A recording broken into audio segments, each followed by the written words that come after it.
Oke. Nah, selanjutnya kita bahas tentang diabetes insipidus. Nah, jadi beda dengan diabetes mellitus pada umumnya, ya. Diabetes insipidus ini dia itu adalah gangguan pada ADH, ya. Jadi ADH itu adalah apa namanya, hormon, ya. Hormon yang dia itu diakibatkan karena menurunnya kadar ADH atau vasopresin. Nah, hormon ADH ini dia itu tujuannya adalah untuk mengikat air. Nah, jadi kalau misalnya dia turun, akhirnya airnya nggak ada yang mengikat. Oke, jadi kalau misalnya membahas tentang diabetes insipidus, diabetes insipidus ini dia itu dibagi menjadi dua, ya, dibagi menjadi dua, yaitu ada nefrogenik, ada neurogenik. Kalau misalnya dia di nefrogenik, berarti ada gangguan pada ginjalnya. Kalau misalnya dia diabetes insipidus neurogenik, berarti dia ada gangguan di hipotalamus atau hipofisisnya. Nah, kalau misalnya di gangguan pada ginjal, itu dia biasanya ya kayak gagal ginjal, kayak gitu. Tapi kalau dia gangguannya pada otak atau hipotalamus yang neurogenik nih, dia biasanya ada riwayat, ya, ada riwayat massa. Jadi kayak ada tumor di otak. Nah, kayak gitu biasanya ya diabetes mellitus neurogenik.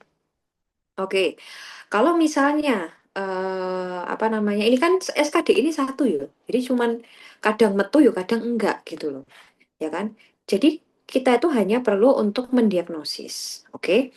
Jadi itu untuk mendiagnosisnya kita menggunakan water deprivation test. Jadi pasien ini kongkon puasa.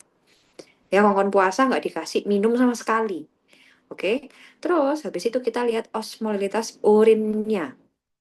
Kalau misalnya dia osmolalitas urinnya dia meningkat, ya, saat dia di water deprivation test, dia itu namanya adalah polidipsi psikogenik. Kalau misalnya dia osmolalitas urinnya turun, ya, dan dia diberikan vasopresin, yaitu adalah desmopresin, vasopresinnya, diberikan vasopresin ternyata osmolitas dia tetap turun, berarti itu namanya adalah nefrogenik. Nah, setelah kalau misalnya osmolitas urinnya setelah diberikan hormon vasopresin dia naik, ya, maka itu neurogenik. Jadi yang apa namanya, gangguan pada ADH atau ini, ya, ADH itu kan dia letaknya kan istilahnya kan di otak, ya, toh, di otak nih, otaknya rusak nih, ya kan, otaknya rusak, ADH turun. Terus saat diberikan hormon ADH, ya, vasopresin ini atau nama obatnya adalah desmopresin, si ADH ini akan naik gitu, ya, setelah dikasih obat. Nah, ini makanya osmolitas urinnya dia akan meningkat. Jadi diabetes insipidus ini gejalanya itu adalah kencingnya tuh bisa sehari bisa sampai 4 liter, ya. Ya, dia bahkan dia pun kadang dia dibilang diabetes itu yo enggak gitu. Jadi kadar kadar tekanan gula darahnya itu kadang normal. Tapi dia osmolitas urinnya dia meningkat. Ya sampai 4 liter sehari, habis itu 5 liter sehari, ya, karena osmolitas urinnya dia ada penurunan gitu, ya, menurunnya osmolitas urin. Pokoknya kalau osmolitas urinnya dia turun setelah diberikan vasopressin langsung nefrogenik. Osmolitas urinnya naik setelah dikasih vasopressin berarti neurogenik. Dah, oke. Okay? Nah, ini ke soal. Apakah diagnosis yang tepat pada kasus di atas? Tuhan R, 40 tahun, datang ke poliklinik dengan keluhan sering BAK 1 bulan ini. Pasien mengaku mengonsumsi obat litium untuk gangguan mood yang dideritanya. Pasien penyakit DM, riwayat penyakit DM dan HT disangkal. Pada pemeriksaan fisik didapatkan tekanan darah 120/70, nadinya 102, RR 20, suhu 37. Setelah dilakukan water deprivation test, didapatkan osmolalitas urin yang rendah. Apakah diagnosis yang tepat? Berarti dia ya diabetes insipidus. Iya, diabetes insipidus. Oke, kalau misalnya nih soalnya diganti, ternyata Dia juga sering BAK 1 bulan ini, tapi osmolitas urinnya dia meningkat setelah di water deprivation test. Berarti itu namanya adalah Psikogenik. ya psikogenik polydipsi gitu ya. Ya gitu aja sih untuk diabetes insipidus itu cuma gitu aja sebenarnya. Jadi dia ngeluhnya adalah BAK terus, ya BAK terus sehari bisa sampai 4 liter. Tapi kadang itu dia nggak ada DM. Jadi dia ada BAK terus dan osmolitas urinnya dia meningkat. Itu dinamakan diabetes insipidus. Oke, next. Apakah terapi yang tepat pada kasus di atas? Nyonya J, 28 tahun, ke poliklinik dengan keluhan sering BAK, terutama malam hari. Keluhan ini dirasakan mengganggu karena pasien sulit tidur. Pasien mengaku sudah mengurangi minum air, namun keluhan masih menetap. Pada pemeriksaan fisik didapatkan dengan darah 95/70, nadinya 112, RR-nya 20. Suhu 37 setelah dilakukan water deprivation test didapatkan osmolaritas urin yang rendah. Setelah diberikan desmopresin didapatkan peningkatan osmolaritas urin. Apakah terapi yang tepat pada kasus tersebut? Apa Bu? Kayak terapinya Bu? Nenek lo, mang lo. Vasopresin. Heeh.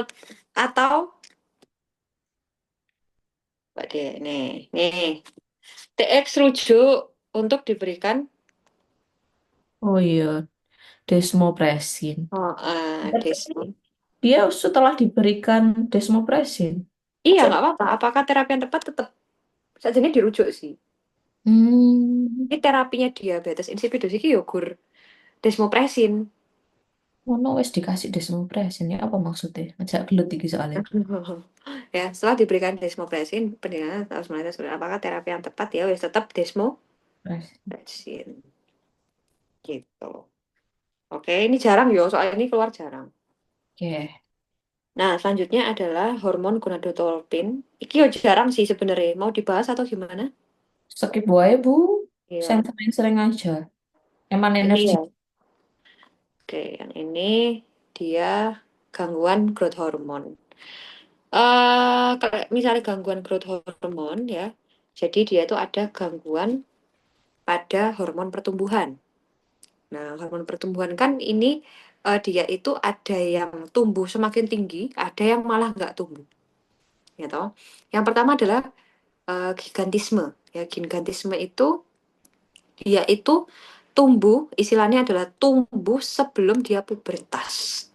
Ya, pubertas. Jadi biasanya pada cowok yang dia itu SMP tingginya 2 meter. Nah, dia kan belum pubertas tuh, atau dia SD tingginya wis 170-an. SD loh, ya SD. Nah, itu namanya adalah gigantisme. Tapi setelah dia apa namanya stop pubertasnya, ya udah nggak tumbuh lagi. Ya, itu adalah gigantisme. Yang kedua ada akromegali. Nah, nek akromegali ini tumbuhnya itu malah sesudah dia pubertas. Ya, jadi misalnya pas dia pubertas, nih dia tumbuhnya normal. Tapi setelah dia pubertas, ya biasanya umurnya 40, 30, 50 gitu, dia bertumbuh. Ya, anggapannya kayak tubuhmu itu wis segitu, tapi tambah mbok, tapi tubuhku malah tumbuh, tumbuh, tumbuh terus. Akibatnya apa? Sesek toh. Kulitnya kan nggak cukup kan untuk menampung pertumbuhan si ininya, si pasiennya ini. Ya, jadi akibatnya dia itu ada yang namanya biasanya nyeri kepala di soalnya.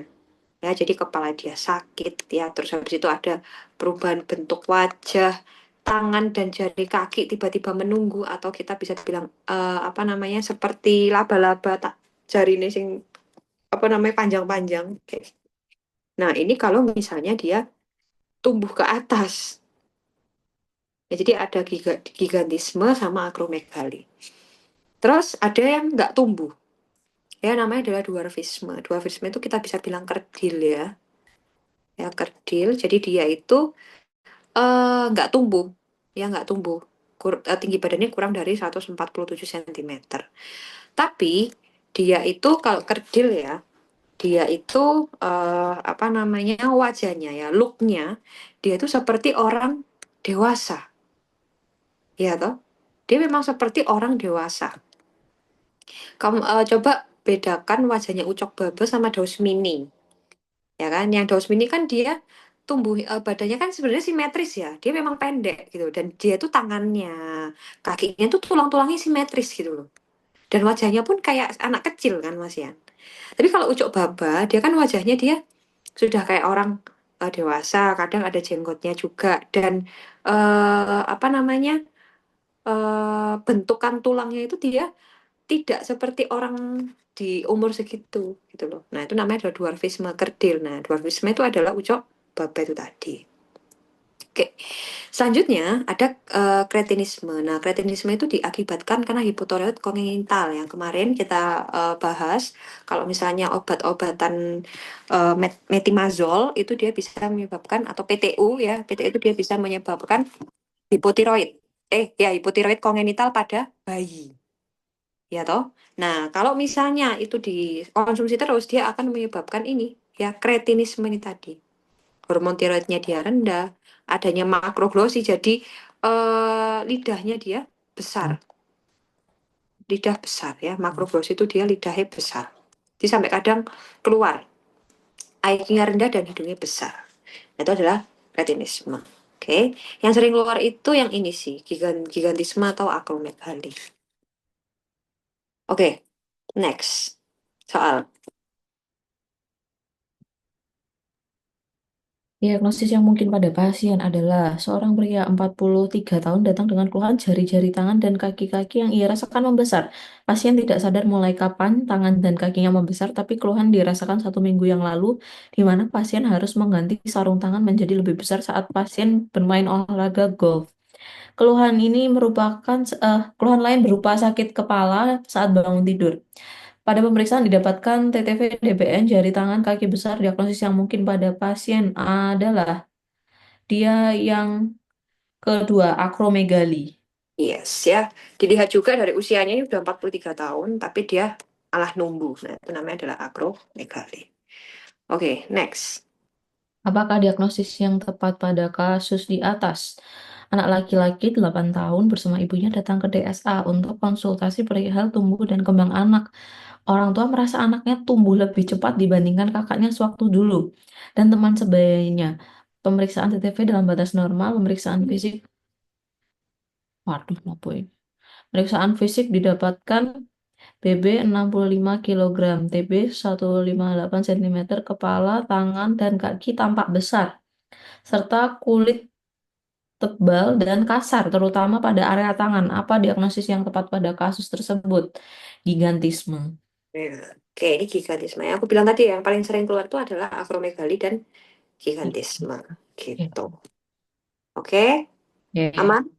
Aman. Oke, ya kita lanjut ke catrop. Beli kok file not found nih gitu. Aneh. Eh 3 menit ya. Oke, ya. Jadi sekarang kita bahas catrop. Nah, catrop ini biasanya adalah penyakit-penyakit yang sering kita temuin ya, memang benar ya. Dan biasanya penyakit-penyakit ketrop ini adalah penyakit-penyakit infeksi. Oke, yang pertama adalah dengue ya atau demam berdarah. Ya, ini etiologinya ya karena virus, ya kan? Jarang ditanya, kita skip aja. Nah, ini dia. Ya. Jadi demam berdarah itu dia namanya aja demam, ya. Pasti gejalanya adalah apa namanya demam dan demamnya itu dia seperti tapal kuda.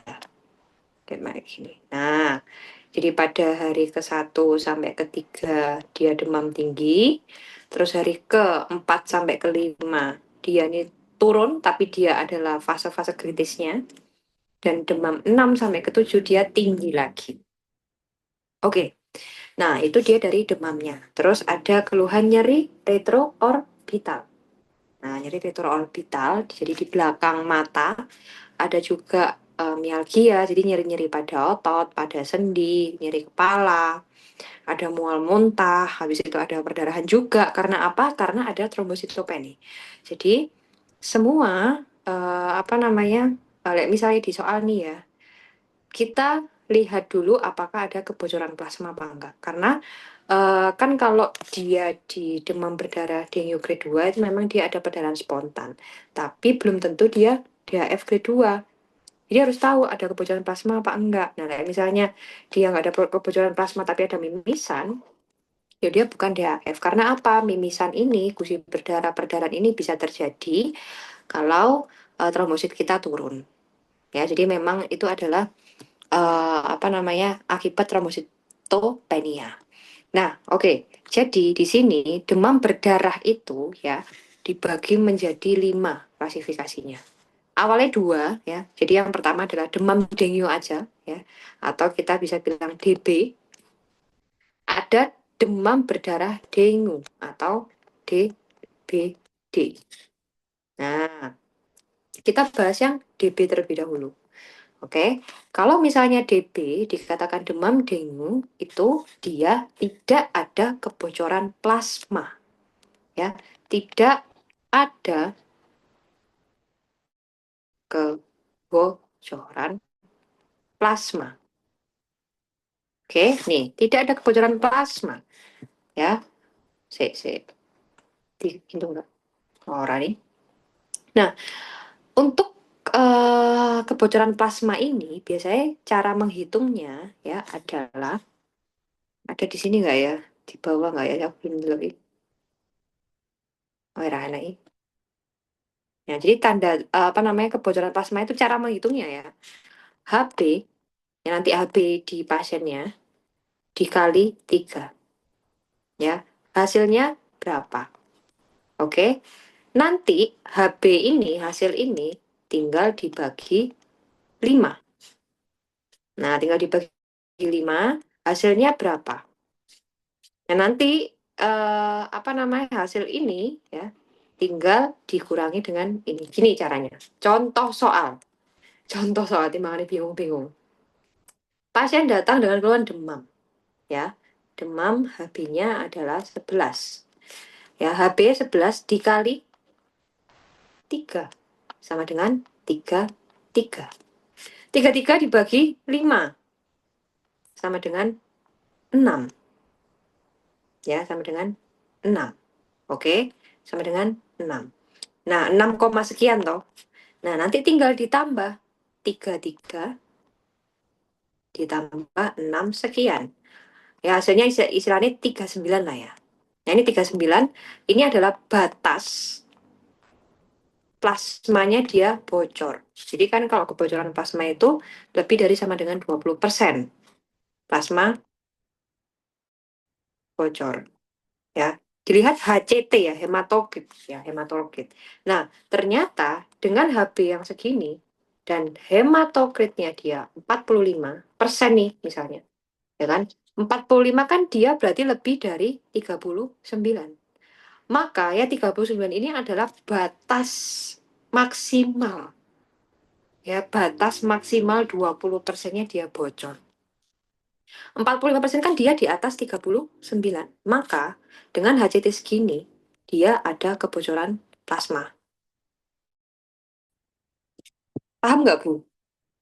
Ini kudu nganu sih. Paham nggak?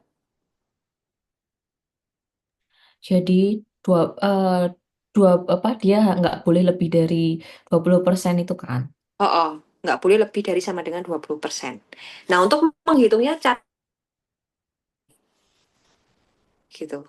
Ya, untuk menghitungnya caranya kayak gini. Nanti kita bahas ke soal ya. Oke. Nah, itu dia demam dengue ya. Jadi dia nggak ada kebocoran plasma, tapi dia bisa ada mimisan ya. Jadi nggak selalu mimisan itu dia dengue grade 2. Oke, next. Kita bahas DBD atau namanya nama lainnya nama bahasa Inggrisnya adalah DHF, dengue hemorrhagic fever. Nah, untuk yang DBD ini ya dibagi menjadi 4. Nah, dibagi menjadi 4 itu dia ada dengue grade 1, dengue grade 2, grade 3, sama grade 4. Nah, kalau dibagi lagi, dengue grade 1 sama grade 2 itu dia tidak ada shock. Oke? Tidak ada tanda-tanda shock. Tapi kalau misalnya dengue grade 3 dan grade 4 dia ada shock. Shocknya dia positif. Nah, yang membedakan dengue grade 3 sama grade 4 itu adalah ya, kalau dengue grade 1 dia masih shock terkompensasi. Masih inget nggak maksudnya terkompensasi itu gimana? Dia hemodinamiknya masih stabil. Kalau stabil enggak, namanya aja shock, berarti dia ada hipotensi dong. Cuman Mm-mm. dikatakan dia terkompensasi kalau dia masih Diukur, bukan bisa perpalpasi. diukur, bukan perpalpasi. Tapi kalau misalnya dia sudah grade 4 nih, dia udah shock tidak terkompensasi. Jadi kadang nadi tidak teraba, tekanan darah 80 per palpasi. Nah, ini adalah udah shock tidak terkompensasi. Tidak terkompensasi. Ya, kompensasi. Kayak gitu. Nah, itu adalah dengue grade 4. Ya. Terus yang membedakan dia grade 1 sama grade 2 ini, kalau grade 2 dia ada perdarahan spontan. Oke, jadi tiba-tiba dia ada gusi berdarah, ada mimisan, tapi ingat plus ada kebocoran plasma. Harus, karena apa? Dia DBD. DBD itu harus ada kebocoran plasma. Kayak gitu. Nah, tapi kalau misalnya DBD grade 1, dia tidak ada perdarahan spontan. Ya, tidak ada perdarahan spontan. Tapi saat dilakukan tourniquet test, jadi tourniquet test itu apa jenenge itu ditensi, terus habis itu didiemin dulu 3 sampai 5 menit, di tensinya dikunci. Nah, itu dia akan muncul yang namanya peteki. Nah, itu namanya tourniquet testnya dia positif. Nah, itu baru masuk ke dengue DHF grade 1. Nah, ya itu untuk perbedaannya. Oke. Nah, sekarang adalah cara tata laksananya.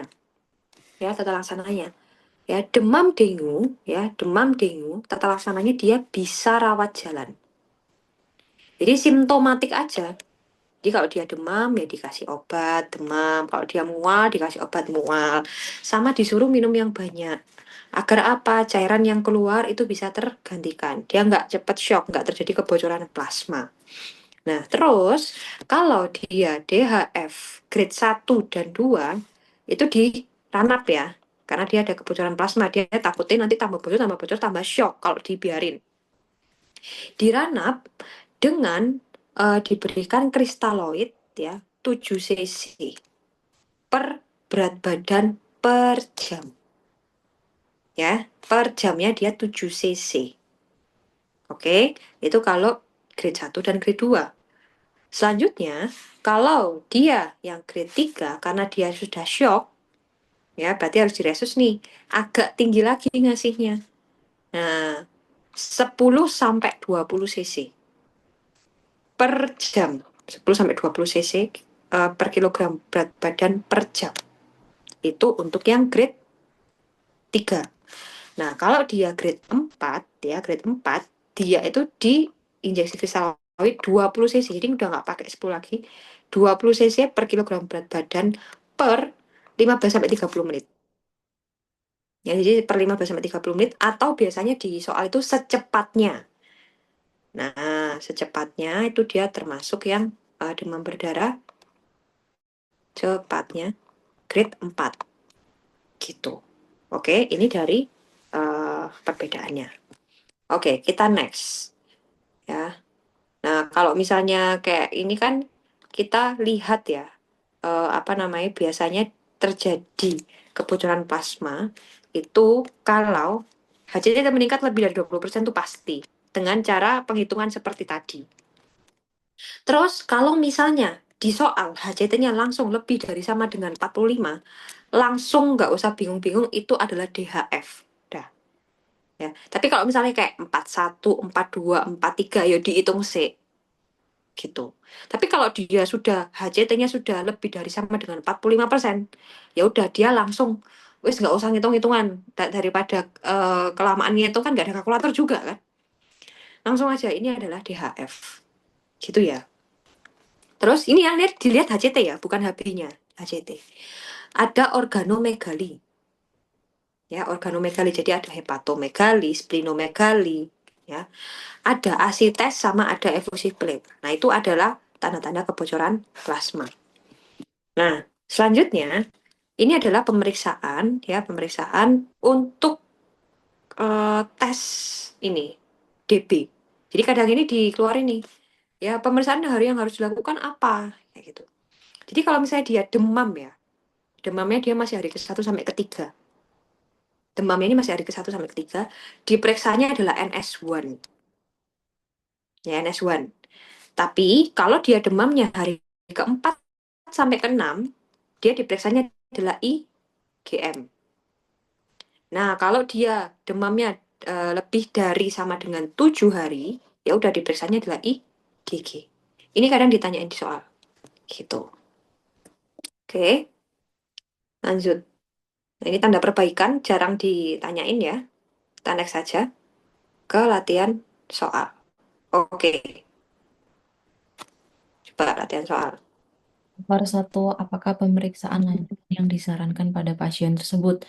Tuan Z berusia 30 tahun datang ke klinik dengan keluhan demam tinggi sudah 3 hari. Demam dirasa terus-menerus dan mendadak tinggi. Pasien juga mengeluhkan nyeri sendi dan nyeri bola mata. Mimisan disangkal. Dari hasil pemeriksaan fisik dapatkan tekanan darah 110/70, heart rate-nya 92, RR-nya 20, suhunya 39. Livernya terapi 1 cm di bawah arkus Koste. Dari pemeriksaan lab didapatkan HB-nya 11, leukositnya 4.000, trombositnya 55.000, HCT-nya 43%. Pemeriksaan lanjutan yang disarankan pada pasien tersebut adalah IgM, Hmm. IgG antidengue. Weh, lihat dulu. Dia B, demamnya hari keberapa? 3. Sudah Nah, 3 hari. Kan sudah 3. iya 3 hari toh. Masih 3. Atau sudah Masih 3? 3, masih 3. Masih 3. Oh, Berarti oh. NS1. Berarti N NS1. lihat loh, dilihat. Berarti kira sudah 3 hari, sekarang hari keempat gitu. Iya. Enggak ya, ini dia yang dimaksud adalah sudah 3 hari. Jadi hari ini adalah hari ke 3. Oke. Gitu ya. Jadi pemeriksaan yang dilakukan itu adalah NS. S1. Kan. Kalau ditanya diagnosisnya, Dia nggak ada perdarahan. DB. loh, kalau langsung DB, Saya mm-mm. ngitung dulu gak sih? Dilihat dulu ada kebocoran plasma apa enggak. Ya, Sebenarnya ya, dari tanpa ngitung pun udah kelihatan di sini. karena HCT-nya ini. Bukan, lihat liver teraba. Oh iya. Ya kan, tadi kan kalau ada tanda-tanda kebocoran plasma, ya kan di atas tadi, ya, dia itu memang HCT-nya meningkat lebih dari sama dengan 20%. Tapi ini ngitung sih, ya, Suen. Ya, yang kedua ada HCT-nya udah lebih dari 45%. Di pasien tadi nggak ada lebih dari 40%, cuman 43%. Terus ada organomegali, ya. Organomegali yang aku bilang tadi, dia ada pembesaran hepar sama ada pembesaran spleen. Nah, di pasien ini ya ada asites dan efusi ya, jangan lupa. Di pasien ini ya, di pasien ini liver teraba. Harusnya kan kalau normal itu kan liver tidak teraba tuh. Nah, kalau misalnya liver teraba berarti dia ada hepatomegali. Gitu. Oke. Nah, ini apa namanya, kalau nggak dari Vertraba ya wes yo ngitung sama kayak tadi. Tapi kalau ngitung pun, jadi kan tadi udah ngitung ya, HB-nya 11 kan tadi 39 ya. Ya kan 39%. Nah, ternyata HCT-nya adalah 43%, jadi dia lebih dari 39. Makanya dia ada kebocoran plasma lebih dari 20%. Nah, berarti dia D. DBD. Nah, DBD grade. Rate-nya dia ada level berapa, terus masih, tapi bentar, perdarahan udah mata organomegali. Dia 2 nggak sih? Kenapa gitu? Kalau dua kan ada. Ada kebocoran plasma. Oh, kalau kalau 2, bentar. Kalau 1 itu kan kebocoran plasmanya kan dari provokasi HCT, Hmm, bukan trombositopenia, kebocoran plasma loh ya. Perdarahan. perdarahan ya. Mm-mm. Kalau kebocoran plasma itu semua DBD itu ada kebocoran plasma. Oh, dia nggak ada tanda perdarahan spontan satu berarti. Iya, ya DHF grade 1. Satu. Oh, begitu. Ya kalau misalnya udah ada perdarahan spontan ya di gusi, mimisan, nah itu langsung grade 2. Tapi ingat harus ada kebocoran plasma. Kalau misalnya udah ada kebocoran plasma tapi dia tidak ada perdarahan spontan, maka dia grade 1. Tetap dilihat ya dari hemodinamiknya ya. Dia Ya. shock apa enggak Mm. gitu. Ini adalah DHF grade 1. Oke, next nomor 2. Apa tata laksana yang paling tepat pada pasien tersebut? Nona Z, 18 tahun, dibawa ke IGD rumah sakit dengan keluhan utama demam terus-menerus sejak 3 hari sebelum masuk rumah sakit. Keluhan disertai dengan timbul bintik-bintik kemerahan di lengan, perdarahan gusi, dan nyeri sendi. Pemeriksaan fisik didapatkan PTQ ekstremitas superior pada PTQ positif pada ekstremitas superior. CRT kurang dari 2.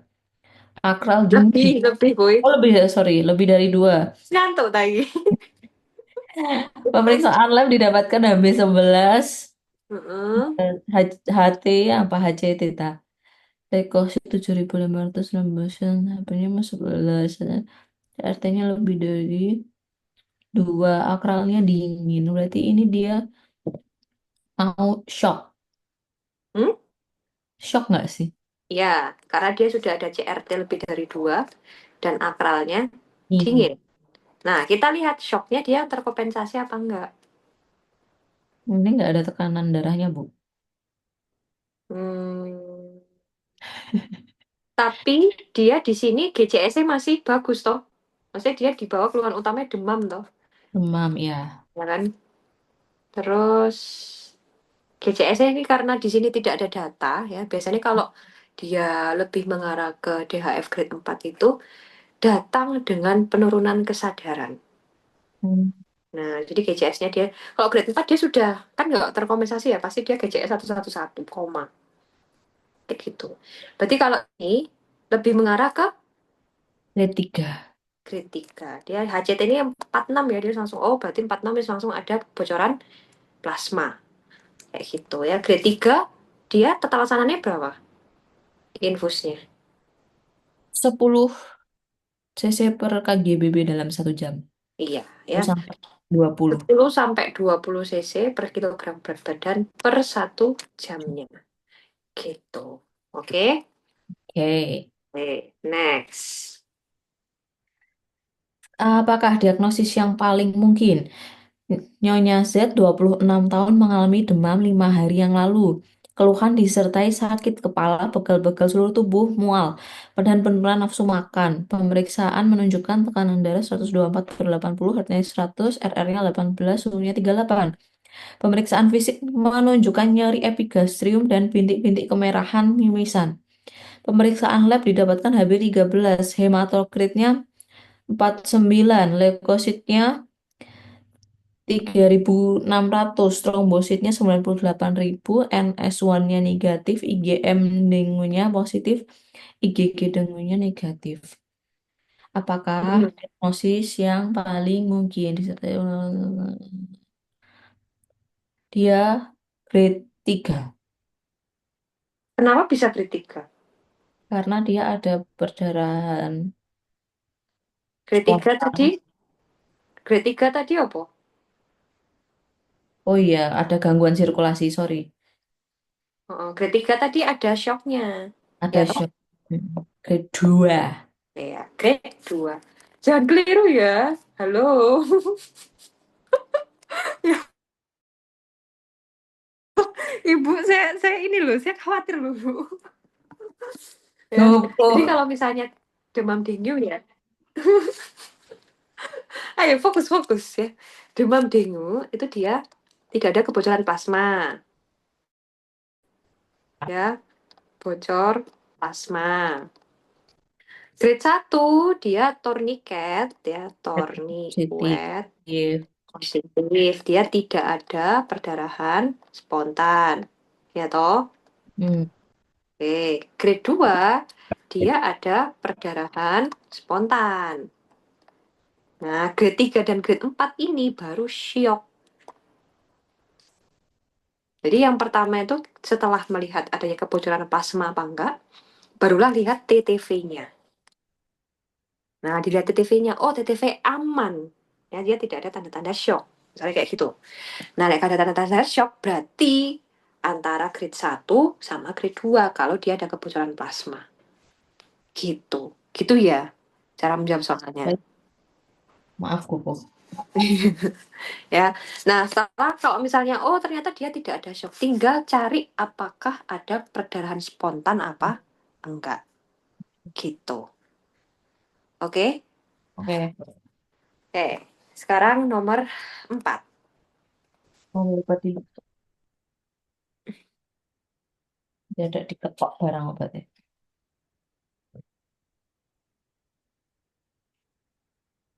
Iya ya, sik minum obat ya. Sik rutin ta iku kontroli. Kan belum 1 bulan. Oh iya ya, ya Allah, iya sih, betul sih.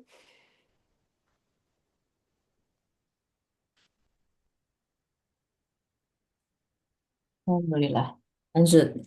Lanjut. Apakah diagnosis yang paling tepat pada pasien tersebut? Nona Z, 20 tahun, datang dibawa oleh keluarganya ke IGD rumah sakit karena tidak sadarkan diri. Hmm. Menurut keluarganya, 5 hari sebelumnya pasien menderita demam tinggi, mual, nyeri sendi, mimisan 2 hari yang lalu.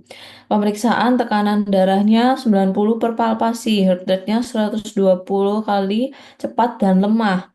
Hmm. RR-nya 29, suhunya 37, akral dingin, kulit pucat. Apakah diagnosis yang paling tepat? DSS. Iya, ya DSS, Dengue Shock Syndrome. Jadi Dengue grade 3 sama grade 4, ini nama lainnya adalah DSS ya, Dengue Shock Syndrome. Gitu. Oke, coba-coba satu soal lagi ya, satu soal ya. Mulai nyantol gitu. Ya, oke. Oke, pasien anak 10 tahun dia datang karena keluhan demam sudah 4 hari ini. Ya, demamnya dia terus-menerus dan sekarang hari keempat ini dia turun, tapi kondisinya anaknya makin lemas. Lalu dari tekanan darah didapatkan 70 per 50. Lalu dari heart rate-nya didapatkan 130. Terus RR-nya dia 22, suhunya dia 37. Terus dari pemeriksaan fisik dia didapatkan adanya nyeri di daerah kanan atas. Heparnya dia teraba. Oke.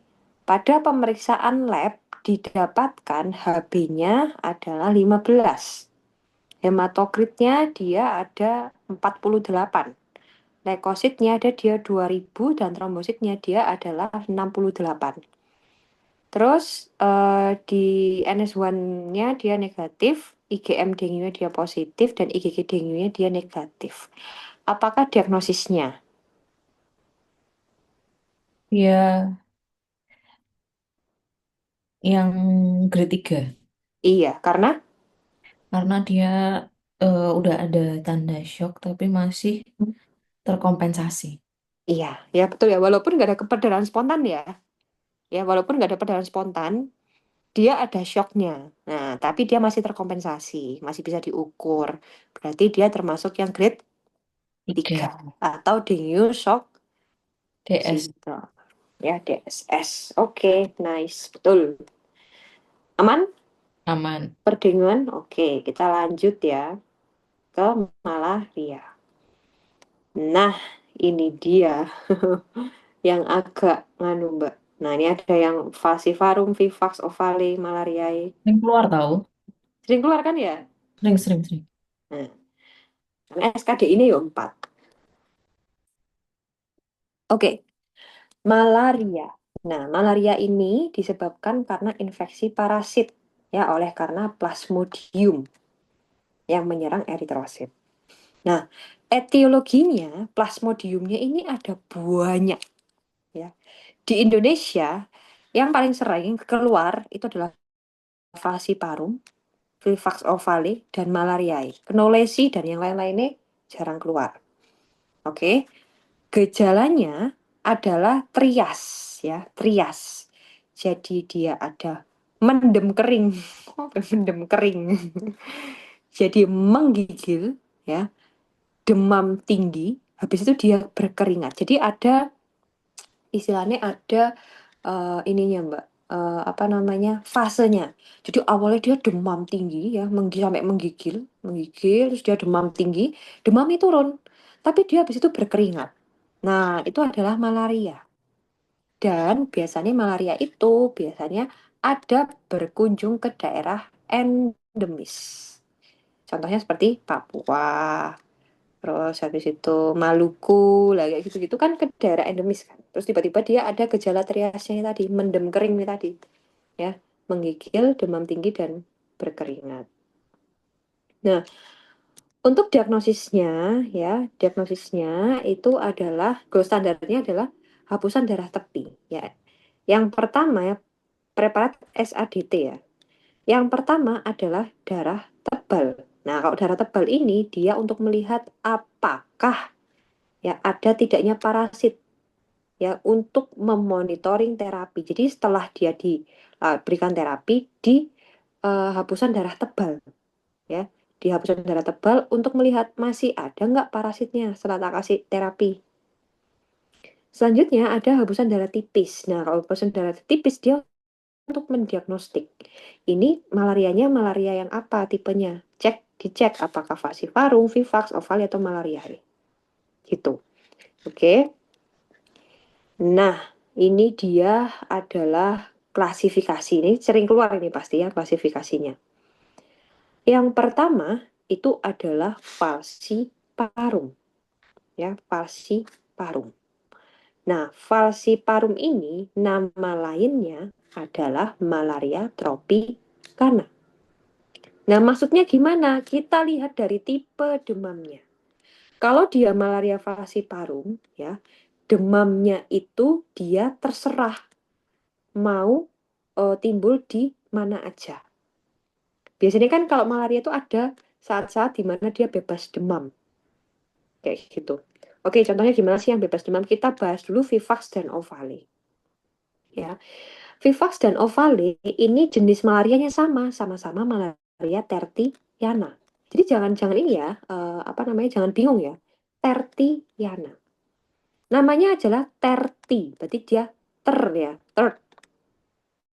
third, berarti dia tiga, three. Ya. Maksudnya gimana tiga? Kita lihat gejala demamnya. Gejala demam dengan interval ya, interval bebas demam 2 hari. Maksudnya gimana? Dia demam pada hari ketiga. Nah, jadi malaria vivax dan ovale, dia hari pertama dia nggak demam, hari kedua dia nggak demam, hari ketiga dia demam. Nah, itu tertiana ya. Demamnya pada hari ketiga.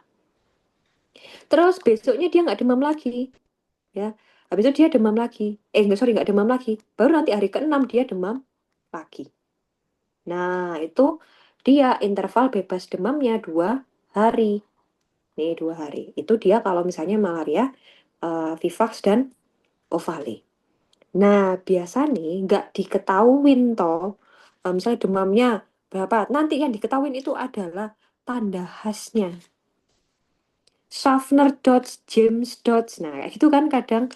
Terus habis itu nggak salah tandanya bentukan labnya kayak gini. Nah, kayak gitu kan. Ini adalah malaria apa? Kayak gitu. Nah, jadi ini adalah tanda khasnya ya. Yang pertama adalah Schaffner dots. Ya, itu adalah untuk yang Vivax. Nah, seperti ini. Ya, Schaffner dots itu kayak gini. Nah, itu adalah sizoidnya. Ya, Schaffner dots. Terus habis itu kalau misalnya Vivax itu James dot dilihat kan, ya dilihat kan kalau misalnya Vivax dan Oval itu bentukannya yo mirip-mirip, jane meh mirip, cuman yo namanya malaria tertiana, jadi jangan jangan ini ya, mesti kayak kadang wong ki apa namanya, ini mana ya, Ovalia atau Vivax gitu. Jadi nanti kalau misalnya di soal itu kadang nggak disebutkan malaria Vivax, malaria Ovalia, tapi malaria apa? Tertiana kah? Ovalik, sorry, Tropicana kah? Nah kayak gitu. Nah, terus habis itu ya, kalau dari apa namanya, singkatannya ya, FAS sakit ya. Jadi FAS itu adalah Vivax, sakit itu adalah Schaffner. Oke. Terus habis itu Ovale obatnya janda. Jadi FAS sakit obatnya janda. Oke. FAS sakit Vivax Schaffner. Obatnya Ovale janda. James ya. James Dot gitu. Nah, ini yang paling sering dikeluarkan ya. Ya, ini dots-dotsnya, sizoid-sizoidnya ini yang paling sering dikeluarkan sama tipe demamnya. Jadi dulu aku tuh kalau misalnya menghafalkan, ya, kalau misalnya aku nggak menghafalkan ini, ya, nggak menghafalkan si skizoidnya, aku menghafalkan si apa namanya demamnya. Nah, demamnya ini interval bebas demamnya dia berapa hari. Nah, itu udah kelihatan banget biasanya. Kayak gitu. Oke, itu untuk yang Vivax sama Ovale. Nah, selanjutnya kalau dia ya eh yang malariae ya, kalau malariae itu namanya adalah malaria kuartana. Nah, kuarter itu kan berarti 4, ya kan? Kuarter itu kan dia 4. Maka dia interval bebas demamnya adalah 3 hari. Jadi dia demam pada hari ke-4 karena dia kuarter. Ya, dia hari ini nggak demam, hari kedua nggak demam, hari ketiga nggak demam, hari ke-4 dia baru demam. Oke, hari ke-5 dia nggak demam, ke-6 dia nggak demam, ke-7 dia nggak demam, nanti hari ke-4 dia demam, sorry, hari ke-8 dia demam lagi. Nah, itu adalah malaria kuartana. Oke. Nah, tanda khasnya itu adalah Zeeman dots. Ya. Zeeman dots dan ininya apa namanya? Tanda bentuk ya, tropozoitnya itu adalah seperti pita. Gitu. Ini ya. Apa namanya? Trofozoitnya seperti pita. Rakyat pita di ya, band form. Jadi kalau band form itu ya dia itu gini biasanya bentuknya. Nah, jadi kayak seperti pita ya, anggapannya ini pita ya. Band form itu seperti ini. Oke, itu kalau yang malariae. Nah, jadi ini pas sakit obatnya janda muda seksi. Oke. Ya, pas sakit itu adalah Vivax Schaffner, Ovale, obatnya janda, Ovale James, muda seksi itu adalah malaria Ziemann. Ya, jadi ini ketiga ini tuh berkelanjutan ya gini. Apa sih jenenge? Singkatannya, pas sakit obatnya janda muda seksi. Gitu. Nah, itu kalau yang malaria. Selanjutnya, falsiparum ya. Falsiparum ini dia itu nama lainnya adalah malaria kuartana. Sorry kuartana, tropicana. Ya. Tanda khasnya adalah Maurer dots. Ya, Maurer dots. Terus yang paling sering dikeluarin itu bentukan gametosit ini khas banget di soal. Seperti bulan sabit, seperti pisang, seperti sosis. Pernah nemuin soal ini nggak? Ya pernah kan? Nah, kalau sudah ada bentukan seperti pisang, sosis, bulan sabit, langsung jawab malaria falciparum atau malaria tropicana. Nah, demamnya gimana kalau malaria tropicana? Demamnya dia nggak nentu mau hari keberapa, ya. Dan tropicana, malaria falciparum ini dia dapat menjadi malaria berat. Nah, nanti ada di bawah pasti ya. Nah, malaria berat itu seperti apa?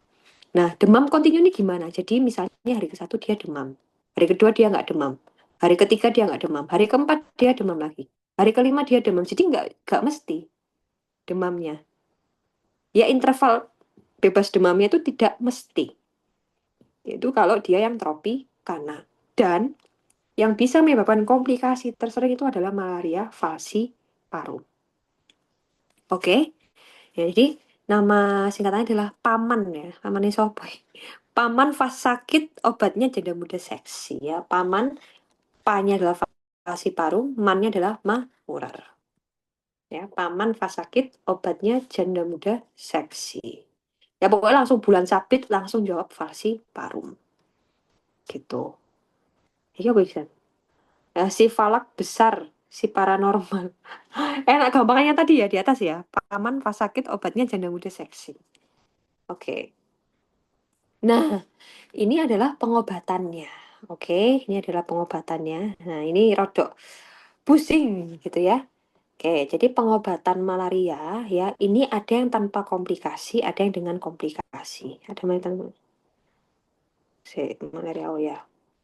Nah, pokoknya ya, pengobatan yang pengobatan yang wajib itu adalah ACT 3. Lah kok yo ini ya. ACT 3 hari. Ini adalah pengobatan wajibnya ya, ACT 3 hari. Oke? Ini wajib pengobatannya. Ya, apa nanti bedanya ACT sama DHP? Sama. Ya, ini adalah ACT, lini pertamanya adalah ACT atau DHP. 3 hari. Oke, ya. ACT atau DHP 3 hari. Nah, selanjutnya kita lihat ya, kalau dia yang malaria falciparum, dia awal dikasih ACT 3 hari plus ada primaquine dosis tunggal. Ini pertama. Jadi cuma dikasih 1 kali. Oke? Ya. Selanjutnya, kalau dia malariae, ya malariae, dia dikasihnya ACT 3 hari tok. Oke. Kalau dia malaria vivax atau ovale ini agak lama. ACT 3 hari plus primaquine-nya dia 14 hari. Nah, ya, dia primaquine-nya 14 hari. Ini agak lama nih. Nah, untuk yang Vivax dan Ovali sama ya, dia kan nama lainnya kan malaria tertiana, ya kan? Jadi obatnya sama. Oke, itu kalau lini pertama. Lini kedua, ya, kalau lini kedua yang wajibnya itu adalah kina, ya, kina dan doksisiklin. Nah, nih, dia wajibnya, ya. Jadi wajibnya lini 2 adalah kina, dia 7 hari dan doksisiklinnya 7 hari. Tinggal nanti primaquine-nya nambahin aja sama. Kalau dia falciparum, pakainya adalah 1 hari atau dosis tunggal. Kalau dia malaria tidak perlu primaquine, ya. Kalau Vivax baru dikasih primaquine 14 hari. Sama toh? Ya toh? Makanya di sini 3171 ya, 3 untuk ACT-nya, 7 untuk kina dan doksisiklin. Gitu. Oke. Lah kalau hamil, lah kadang itu ada pasien hamil di soal. Lah kalau hamil trimester 1 ya, hamil itu ya tidak boleh dikasih primaquine. Makanya dia dikasihnya kina plus clindamycin 7 hari. Ya selama 7 hari. Dia pada trimester 1. Tapi kalau dia sudah trimester 2, masuknya adalah DHP 3 hari. Ya, dia cuman kasih DHP. DHP jangan bingung ya, DHP itu sama dengan ACT yang aku bilang di atas tadi ya. DHP sama dengan sama. Ini cuman DHP atau ACT selama 3 hari. Hamil haram hukumnya diberikan doksisiklin sama primaquine, nggak boleh. Makanya dia cuman kina dan clindamycin. Gitu kalau yang trimester 1. Kalau trimester 2 pakai DHP 3 hari. Oke. Nah, apa ya? Udah, gitu ya. Oke. Masih bingung nggak terapi nih? Nggak ya? Aman ya?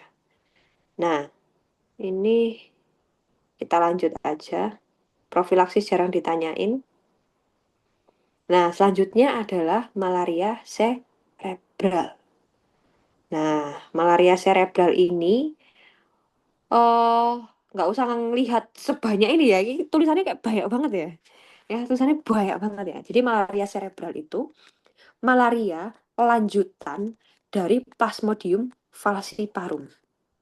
Nah, yang paling sering itu adalah Plasmodium falciparum. Dan namanya aja cerebral toh. Berarti dia ada keluhan di otak. Apa aja itu? Ada penurunan kesadaran yang pertama. Oke, jadi malaria ada riwayat malaria terus tiba-tiba dia ada penurunan kesadaran. Terus ada kejang. Nah, wah ada kejang, ada penurunan, wah kena otak iki kayak gitu kan. Ya.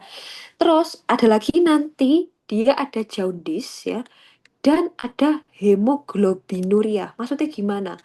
BAK hitam. Nah, itu dia seringnya kayak gitu. Ya nggak usah lihat labnya dan yang lain-lain. Pokoknya kalau ada malaria dia penurunan kesadaran, kejang ya wis berarti langsung malaria cerebral ya. Terus untuk injeksinya ya tata laksananya bisa pakai RT sunat, bisa pakai RT meter. Oke, ya. Mana yang duluan? Ya seadanya aja. Apa di sana adanya? Boleh RT sunat dulu, boleh RT meter dulu. Pokoknya diinjeksikan. Sudah nggak pakai AT, apa DHP dan yang lainnya sudah nggak pakai. Ya, dia pakainya adalah RT sunat atau RT meter injeksi. Ya, jadi kalau RT sunat dia dikasihnya adalah 60 miligram, bisa di IV atau IM. Ya, RT sunat itu bisa di IV atau IM. Kalau RT meter, ya meter dia cuma di IM. Gitu. Aku sih bilang gini, sunat ya. Sunat kan dia bisa dibiusnya melalui IV atau IM gitu aja. Ya, sunat itu bisa dibiusnya melalui IV atau IM. Gitu ya. Kalau meter ya langsung dia IM. Oke. Nah, itu untuk malaria cerebral ya. Oke. Next. Nah, ini latihan soal. Nomor 5, apakah tata laksana yang paling tepat untuk pasien? Tuan Z, 40 tahun, datang ke klinik dengan keluhan demam hilang timbul sejak 1 minggu yang lalu. Demam hilang timbul dengan periode bebas demam 3 hari. Saat demam muncul, pasien juga mengeluh keringat dingin dan menggigil. Kembali dari daerah timur untuk mengikuti program Nusantara Sehat. Pada pemeriksaan fisik didapatkan tekanan darah 100/70, RR-nya 20, suhu 38. Pemeriksaan lainnya dalam batas normal, hembusan darah tepi didapatkan eritrosit sama besar dan gambaran seperti pita. Apakah tata laksana yang paling tepat untuk pasien tersebut? Oke, ini DX-nya adalah Malaria, malariae. oke, malaria, malariae atau nama lainnya Lupa. bebas demam 3 hari. Berarti dia demamnya pada hari Empat. keempat. Berarti malaria Emang lali bu, sumpah lali. kuar Wartana. kuartana. Ya, ini kuarter. Ya, kuarter kan dia 4 toh. Ya, malaria kuartana. Nah, betul ya, definisinya adalah malaria malariae. Di sini juga ada gambaran seperti pita yang aku bilang tadi band form kayak gitu kan. Nah, kalau malaria malariae, tata laksananya apa? Cukup ACT 3 hari. Cukup ACT 3 hari ya. Kalau kina plus clindamycin ini tadi buat apa? Buat bumil. Bumil yang TM2. TM1 ya. TM1 PM2, ya. DH, D apa tadi? Ya, DHP. DHP ya, DHP 3 hari. Sama ya, DHP ACT ini sama aja ya, nama lainnya. Terus kalau ACT 3 hari dengan Primaquine single dose tadi buat Single dose buat yang falciparum. ya falciparum ya. Nah, kalau yang 4 hari berarti Yang 4 hari. 14 oh, hari. sorry ya, oh 14 hari. 14 hari berarti Vivax sama oval. atau nama lainnya malaria Pemang lali. ter Ah, lali. Tiana ya. Tertiana. Tertiana dia kan ada bebas demam 2 hari. Berarti dia demamnya pada hari kedua gitu. Kedua apa ketiga, Bu? Hah? Demamnya hari Oh iya, ketiga. demamnya hari ketiga. Oke. Demamnya hari ketiga, bebas demamnya adalah hari kedua. Sip fokus ya, sip fokus ya. Tenang, Bu, tenang, Bu. Oke, kalau falciparum dia namanya malaria. Tropicana. Iya nggak sih? Bukan Iya, ya? betul, betul, betul. Oke, oke, gitu ya cara menjawabnya. Oke, next nomor 6. Apakah terapi paling tepat pada pasien Nona Z, 22 tahun, dibawa teman kosnya ke IGD karena kejang 1 jam yang lalu? Menurut temannya, sejak 3 hari pasien demam tinggi, hilang timbul, tidak teratur, serta berbicara meracau. Periksaan fisik ditemukan KU sakit berat, GCS 8, tekanan darah 160, heart rate-nya 120, kali RR-nya 21, suhu 39. Pupil isokor, konjungtiva anemis, sklera agak ikterik, hapusan darah ditemukan gambaran seperti berikut. Hmm, Terapi yang paling tepat pada pasien? Dia pakai artesunate. ya, karena dia ini Dia apa? ini, dia kan sudah ada penurunan kesadaran Oh, cerebral. iya, malaria cerebral. Tapi Oke. kenapa temuannya malaria falciparum? Lah, karena kan aku bilang tadi, falciparum dia yang akan menyebabkan malaria Oh, cerebral. Iya kan? Aku bilang loh, komplikasi malaria falciparum ini dia yang sering menyebabkan malaria cerebral. cerebral. Seiling toh. Iya, Nah, berarti gambarannya sama, gambarannya sama. Cuman ya karena ada kejang tadi itu aja. sama penurunan kesadaran. Berarti dia masuknya malaria cerebral. Bisik, ngomong bisik. Oke, ya ini artesunat IV. Cuma gini tok loh padahal nggak perlu kayak tadi di PPT gitu kan ya. SKD-nya lo 4. Apa? SKDI-nya 4. D ini 4 sih. Cuman kan, ya pokoknya tahu ini nih, nggak mungkin ditanyain pakai ini pakai apa gitu, enggak gitu. Nih, terus mari gambar soalnya mek loro iki.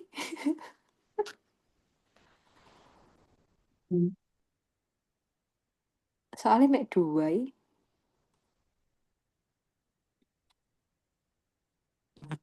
Eh,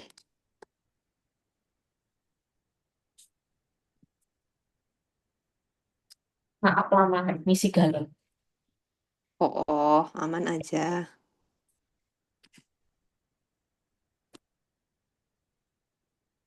Dia cerebral, wah ini. Gak ngechat ya, nanti apa ya? Duh, aneh. Ini malah ngechat sih. Maksudnya kan, oh wes Kepo ini. ya, Anda kepo ya. Iya, Aslinya. Cuman nggak mau ngangkat. lanjut. Oke, karena ini berhubung soalnya cuma dua, tak kasih soal lagi ya, coba ya. Loh. Kayak kurang gitu loh. Padahal malaria ini sering keluar karena SKDI 4 tuh. Oke, tak kasih soal. Oke, Nyonya M, G2 P1A0, dia datang dengan usia 20 minggu, dia datang dengan keluhan demam. Ya, demamnya itu dia nggak nggak apa sih, ada demamnya itu tidak menentu, ada keluhan menggigil, berkeringat dan demam tinggi. Nah, terus saat dicek pemeriksaan hapusan darah tepi, dia didapatkan adanya gambaran Schaffner dots. Oke, Schaffner dots. Lalu dokter memberikan terapi ACT 3 hari. Oke. Namun tidak memberi tambahan obat lainnya. Ya. Kenapa? Dan apakah obat yang tidak boleh diberikan kepada ibu hamil itu? Ya. Bumilnya itu kan trimester 1. 20 minggu, Bro. Hmm? 20 minggu. Sa satu trimester itu piro sih? 3 bulan. 3 bulan itu piro berarti?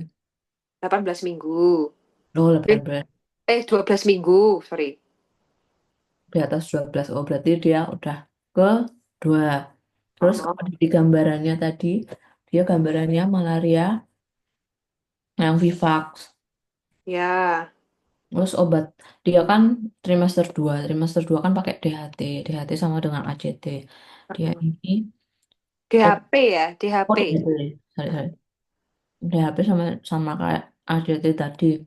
Terus Mm-mm. dia diharamkan kina sama doksi. Eh, masih boleh loh. Salah ya? Apa ya? Nggak Dia bolehnya adalah prima. Prima ya, bukan kina ya. Prima Queen sama Mm-mm.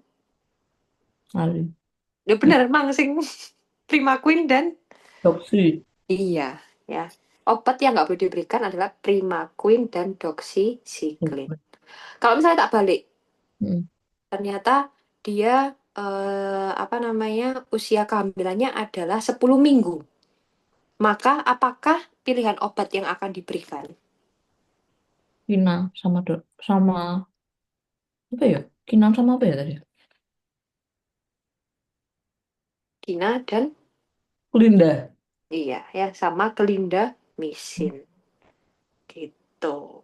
Oke, apa lagi ya? Nah, aman toh ya? Aman toh? Oke. Aman ya, lanjut ya. Lanjut Bu. Oke. Sampai baterainya entek. Baterainya sopo? Bateraiku tak baterainya. Baterainya iPadku Oh. 31% kan. Oke, selanjutnya adalah tifoid ya. Nah, tifoid ini yang paling sering kita ketemukan dan kayak pernah sakit juga ya, tipes. Oke, aku ya sering bikin kena tipes. Nah, tifoid etiologinya ya karena Salmonella typhosa. Gejalanya dia ya ada demam 7 hari ya.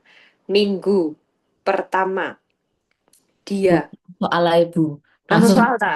Ya wes, langsung soal yo. Sik. Tak kasih ini nih. yang penting-penting.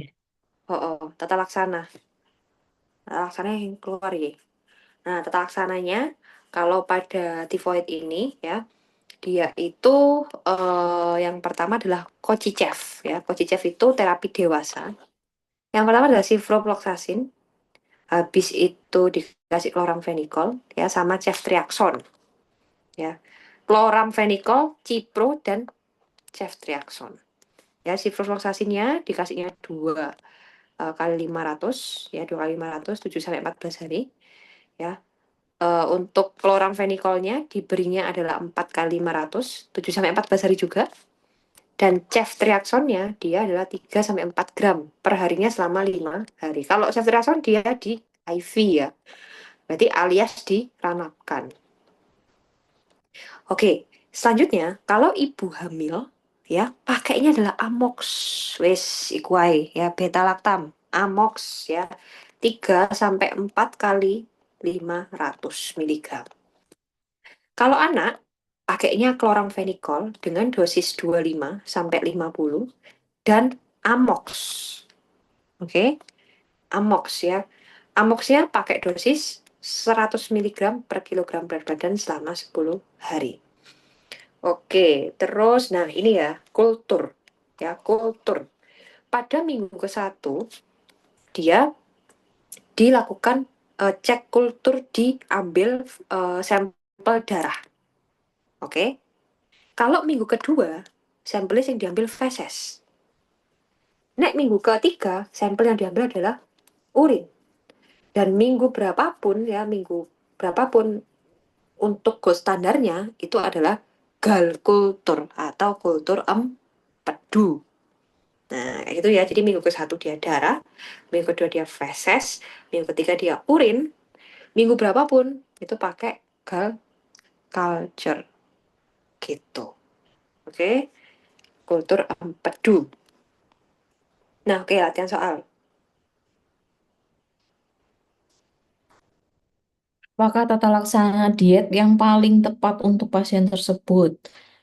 Tuan Hmm, Z usia 40 tahun datang ke rumah sakit, keluhan demam sudah 7 hari sebelum masuk rumah sakit. Demam tinggi terutama pada sore dan malam hari. Keluhan disertai mual muntah dan susah BAB. Pemeriksaan didapatkan tekanan darahnya 100/70, RR20, heart rate 80. Suhunya 38. Pemeriksaan lab didapatkan Widal O-nya sepertiga 320 dan didapatkan Widal-H-nya 1/640. Tata laksana diet yang tepat untuk pasien tersebut adalah hmm. dia harusnya tirah baring. Oke, tirak baring. Hmm. Terus, Terus dietnya lunak. oke, jadi kasar coret. Mm-mm. Hmm, Lunak, tinggi protein, TKTP, tinggi TKP. protein, tinggi serat. Eh, Eh, eh, TKTP, T, TK, tinggi karbohidrat. tinggi karbo, tinggi protein. Ah, Kok tiba-tiba nggak hack? TKTP, tinggi karbohidrat, tinggi protein. Karbohidrat, Oke, protein gigi. Oh ini cukup tirah baring, diet lunak, cukup protein, tinggi karbohidrat, rendah serat. iya. Kenapa harus direndah seratkan? Karena dia kan ada apa kayak mual muntah gitu kan. Karena yang diserang oleh tipes itu adalah usus. Jadi kita nggak boleh ngasih obat-obatan, seorang obat-obatan apa diet itu dia yang untuk membebani kerja usus. Kan kalau misalnya dia dikasih tinggi serat, kan ususnya dia semakin gerak toh, naik tinggi serat. Ya kan, ususnya kan semakin pup gitu kan. Lah, padahal pada orang tipes ini nggak boleh dikasih kayak pencahar kayak gitu-gitu serat-seratan nggak boleh karena nanti tambah membebani beban kerja ususnya kayak gitu. Oke, jadi harus direndah seratkan. Oke, dan harus istirahat baring ya, bed rest selama kurang lebih 14 hari seharusnya. Oke, next, nomor 8. Pemeriksaan penunjang didapatkan Tubex positif 5. Apakah terapi yang tepat pada pasien Tuan Z 30 tahun datang ke IGD dengan keluhan demam naik turun sejak 7 hari pemeriksaan fisik dapatkan TTV berupa tekanan darah 120/80, heart rate-nya 90, suhunya 38. Pemeriksaan penunjang didapatkan Tubex positif 5. Apakah terapi yang paling tepat pada pasien tersebut? Kita pakai Cochichef. Ya, Chef. Berarti Tadi chloramphenicol ada. uh, ciprofloxacin ada. Ya, tapi ya maksudnya kok enek kabeh iki. Ya. Kita pakai first line-nya. Terus selanjutnya dia pakai Cipro. First line-nya pakai kloram, Apa tadi? Chef. Oh, iya ya, first line Cipro. Cipro. Sorry, sorry, sorry. Ya, first line Cipro. Second line baru chloramphenicol. Oke, berarti antara chloramphenicol atau Cipro ya wes. Jadi pakai first line-nya yaitu adalah Cipro. Cochichef. Chef. Oke, next. Nomor 9. Apakah gejala klinis yang mungkin ditemukan pada pasien? Tuan Z 20 tahun datang ke dokter dengan keluhan demam yang dirasakan khususnya sore sejak 7 hari yang lalu. Keluhan disertai dengan tidak BAB sejak 4 hari. Pemeriksaan fisik didapatkan lidah kotor berwarna putih. Tes Widal titernya seperti 320 yang hanya seperti 320. Apakah gejala klinis yang mungkin ditemukan pada pasien tersebut? Wah, ini komplikasinya ya, Bu. Ora, ora, ora. Apa ya, Bu? Jadi gini, ya ini belum dibahas sih tadi ya.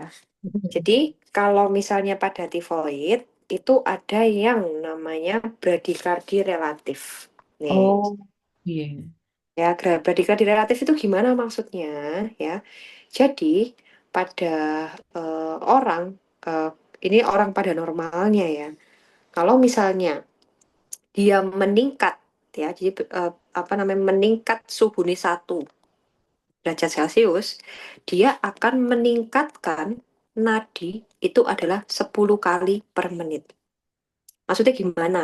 Misalnya awalnya dia itu suhunya adalah 38 Celcius dengan nadi 80. Harusnya ya, nanti kalau dia suhunya naik menjadi 39 derajat Celcius, nadinya menjadi 90. Harusnya. Nah, tapi pada tipes dengan peningkatan suhu ini dia tidak terjadi peningkatan nadi juga. Nah, itu disebut bradikardi relatif. Nah, walaupun dia masih tergolong normal ya, maksudnya 80 kan masih normal ya nadi segitu. Nah, tapi bagi teori tipes itu namanya adalah bradikardi relatif. Gitu. Paham nggak? Enggak. Hah? Kan Orang, dia aku kan paham. harusnya kalau suhunya naik, Mm-mm. cepat naik kan. Nadine. Mm-mm. Heeh. Tapi kenapa dia jadi berarti kan lebih lambat berarti. Ya, karena kan harusnya ya, misalnya ini harusnya segini ya, 39, terus habis itu nadinya 90. Tapi pada orang tipes, misalnya dengan nadi, dengan 39 derajat Celcius ini, nadinya dia tetap 80, misalnya. Nah, harusnya kan dia segini, Mm-mm. harusnya. Tapi dia masih 80. Nah, di teori netipes ini, karena dia nggak ada penaikan nadi, karena penaikan suhu, ini dianggap bradikardi. Oh, I see. Nah, dianggap bradikardi. Walaupun ini masih tergolong normal, nah di segini. Mm. Itu kan. Oke, paham yo? Paham, Bu. Oke.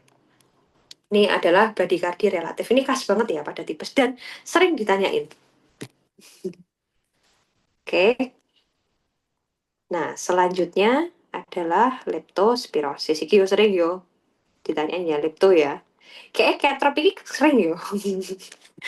Nah, jadi leptospirosis ya, leptospirosis itu adalah biasanya kalau pada soal itu dia ada riwayat habis gotong royong atau bersih-bersih got. Nah, ya, habis riwayat gotong royong dan bersih-bersih got, dia nggak pakai alas kaki. Nah, itu dia pasti soalnya kayak gitu. Oke? Ini kayak ngopo sih kok ono Tom and Jerry deh kayak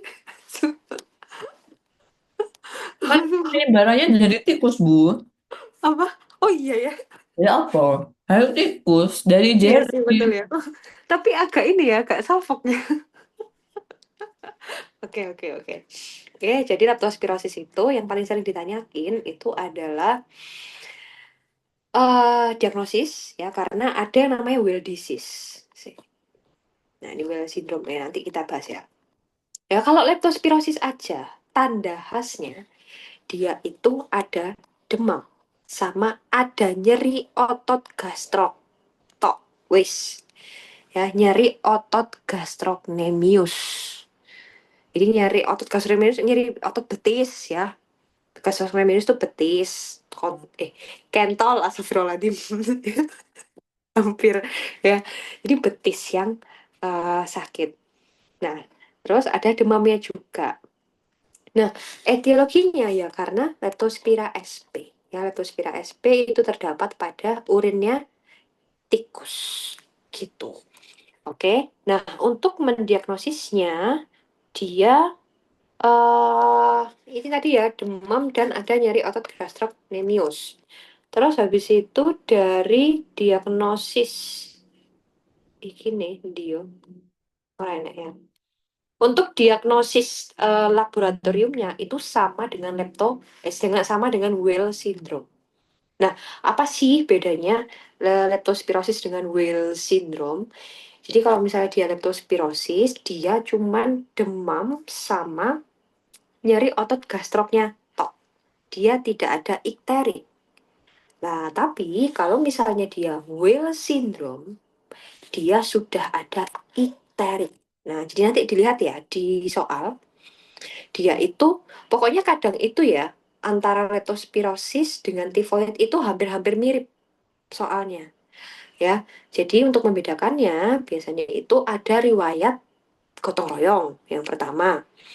Terus habis itu ada nyeri pada otot gastrocnemius, ya otot betisnya. Terus Kalau misalnya untuk membedakan leptospirosis dengan Whale syndrome, itu dilihat apakah ada ikterus atau enggak. Kalau leptospirosis tok, dia nggak ada ikterusnya. Kalau Wales berarti dia sudah ada ikterusnya, ya. Nah, terus untuk diagnosisnya, ya diagnosisnya itu dia kalau leptospira tok ya, leptospira, dia pakai yang namanya dark field microscope. Nah, ya dark field microscope nanti kumannya dia akan bercahaya, ya jadi glow in the dark. Ya, kumannya glow in the dark. Ya, itu pakai dark field microscope. Nah, itu untuk leptospira. Terus habis itu pemeriksaan gold standarnya, ya ini David Microsoft bukan gold standar ya. Pemeriksaan gold standarnya adalah microscopic agglutination test atau MAT. Itu adalah gold standar. Kadang ditanyain ya untuk gold standarnya. Oke, lalu untuk tata laksananya, ya kalau misalnya dia cuman leptospira aja, tata laksananya adalah doa 7 hari. Ya, doa 7 hari. Leptospira aja, dia nggak ada ikteriknya nih, ya nggak ada ikteriknya. Pakainya adalah doa 7 hari. Apa aja itu? Doksisiklin, ampicillin, amoxicillin, ya selama 7 hari. Dengan dosis doksisiklin adalah 2 kali 100, ampicillinnya 4 kali 500, dan amoxicillin sama 4 kali 500 selama 7 hari. Oke, doa 7 hari untuk tata laksananya. Selanjutnya, kalau misalnya dia sudah well disease, ya udah ada ikterik, maka obat-obatannya adalah bukan oral lagi, tapi injeksi.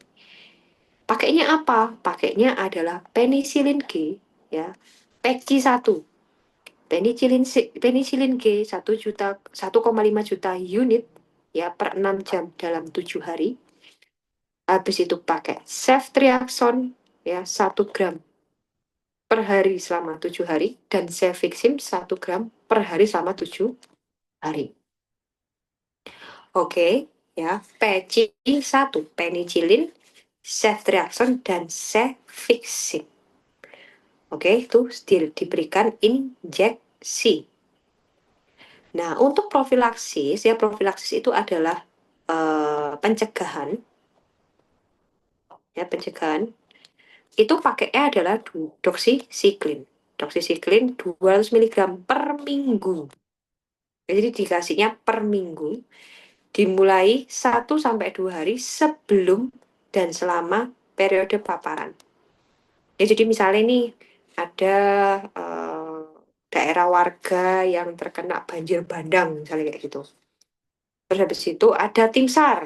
Nah, boleh tuh tim SAR pakai profilaksis ini, ya diberikan doksisiklin 200 mg per minggu, ya dimulai hari ke-1 sama sampai kedua sebelum, jadi sebelum H-2 sebelum berangkat, dan selama periode paparan, ya H-2 sebelum berangkat dikasih doksisiklin, habis itu selama paparan tuh juga dikasih doksisiklinnya, gitu. Oke, dan ibu hamil nggak boleh dikasih doksisiklin, ya wes, ibu hamil jangan kemana-mana ya, cukup di rumah saja. Oke, next latihan soal.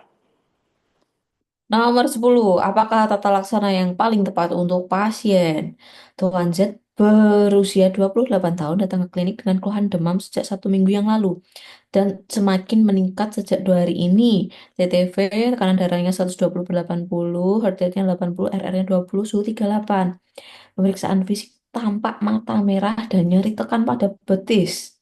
Dari pemeriksaan lab didapatkan HB-nya 12,5, eritrositnya 5 juta, leukositnya 16.000, trombositnya 460. Pemeriksaan hapusan darah tepi ditemukan mikroorganisme berbentuk spiral. Apakah Hmm, tata laksana yang paling tepat untuk pasien tersebut? Kita pakainya doa 7 hari. hmm. Berarti Opsi. doksi, ya betul ya, doksisiklin. Oke. Nah, ini dia kan nggak ada ikterik toh, berarti masuknya adalah leptospirosis. Leptospirosis. Oke, next nomor 11. Apakah pemeriksaan gold standard microscopic augmentation test? Ah, langsung ya jawab ya. Bener ya. Gold standard ini nggak dibaca ya soalnya. Jangan gitu ya pas suka PPD ya. Karena ini bahasnya laptop aja. Kalau KPPD Iya, diwaca ya tetap ya. jangan ditiru ya. Ya, jangan ditiru ya. Ya benar ya. Ini adalah pemeriksaan gold standarnya adalah microscopic agglutination test. Oke, next. Apakah diagnosis yang tepat untuk pasien tersebut?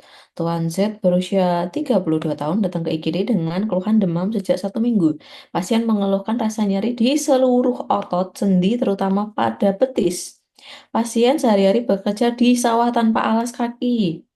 Dari pemeriksaannya, tekanan darah 110/70, RT-nya 100, RR-nya 20, suhu 39. Didapatkan sklera ikterik, konjungtiva suffusion, hepatomegali, nyeri tekan otot gastro. Didapatkan serum kreatininnya 2,4. Apakah Hmm, diagnosis yang tepat? Dia Wales disease. Wills disease. Oke, karena dia sudah ada ikterinya. Ada nyeri tekan otot gastrocnemius. Oke, aman ya lah. Rare disease berarti terapinya. Terapinya dia pakai peci Mm-mm. satu, Apa itu? penisilin 1,5 gram IV, 1,5 juta satu unit. kali 1,5 juta peci. Terus dia bisa pakai ceftriaxone 1 gram, 1 gram. apa cefixim Cefixim. Ya, cefiximnya dia satu. 1 gram, Ya, peci loh, peci satu. satu Oke. peci satu. Hmm. Nampaknya ini materi terakhir ya, Bu. Oke, udah gak kuat ya. Enggak sih, males saya sih. Oke. Ya, nggak apa, tidak Yang usah dipaksa. yang bawah-bawah kayak cuman diare diare. Jangan cuman ya, itu susah Oh sekali. iya iya iya. Itu susah banget loh. Siap-siap kita Itu yang balik. paling susah malah. Daripada perdemaman di atas nih. Oh gitu. Yang paling Ya. susah. Tak apa, tak apa. Biar Oke. pas fokus. Iya. Ya udah kalau gitu. Saya tak ini record deh. Sim- Udah nyoba tryout ini belum?